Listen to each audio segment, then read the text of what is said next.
হয়, আজি সদৌ অসম আদিবাসী ছাত্ৰ সন্থা আছাৰ 29তম আজি প্ৰতিষ্ঠা দিৱস।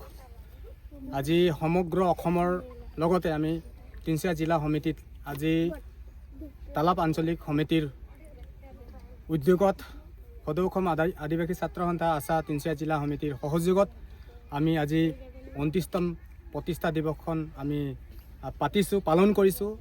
বিগত বছৰ যিদৰে আমি পাতিছিলোঁ আৰু আজি এই 2 জুলাই প্ৰতিষ্ঠা দিৱসত আমি তিনিচুকীয়া জিলা সমিতিৰ সমূহ কৰ্মকৰ্তা আৰু তিনিচুকীয়া জিলা সমিতিৰ বিভিন্ন আঞ্চলিক সমিতিৰ সভাপতি সম্পাদক আদি কৰি জানি শক্তিৰ কেন্দ্ৰীয় সমিতিৰ বিষয়ববীয়া, তিনিচুকীয়া জিলা সমিতিৰ বিষয়ববীয়াসকলক একত্ৰিত কৰি আমি আজি উলহ-মালহেৰে আজি আমাৰ এই প্ৰতিষ্ঠা দিৱস আদিবাসী ছাত্ৰ সন্থা আমি পাতিছোঁ।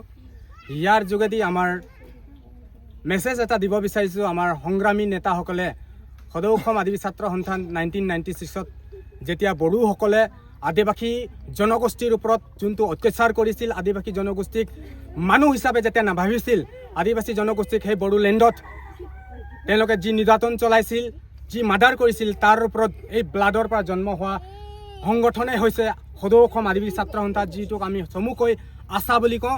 আজি 1996ৰ পৰা আজি 29 বছৰত আমি ভৰি দিছোঁ।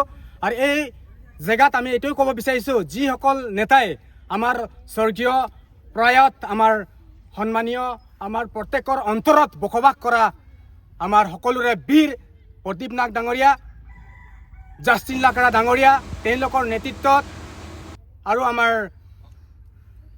যিখিনি বস্ক চেয়াৰমেনসকলে তেওঁলোকে নিজৰ প্ৰাণশক্তি দিলে। যিহেতু আদিবাসীৰ 101টা সমস্যাৰ কাৰণে তেওঁলোকে এই আদিবাসী জনগোষ্ঠীটো তেওঁলোকে উদ্ধাৰৰ অৰ্থে আদিবাসী জনগোষ্ঠী পিছপৰা এই জনগোষ্ঠীটো কেনেকৈ ডেভেলপ কৰিব লাগিব, কেনেকৈ আগবাঢ়িব লাগিব, সেইটো কাৰণে এই আদিবাসী ছাত্ৰ সন্থা তেওঁলোকে গঠন কৰিছিল আৰু আজি 29টা বছৰত আজি ভৰি দিছে। ইয়াৰ পৰা আমি এই মিডিয়াৰ যোগেদি এই থানৰ পৰা আমি ক'ব বিচাৰিছোঁ যে আদিবাসীসকল এই অসমৰ ভূমিপুত্ৰ হয়, আদিবাসীসকল অসমৰ অসমীয়া হয়।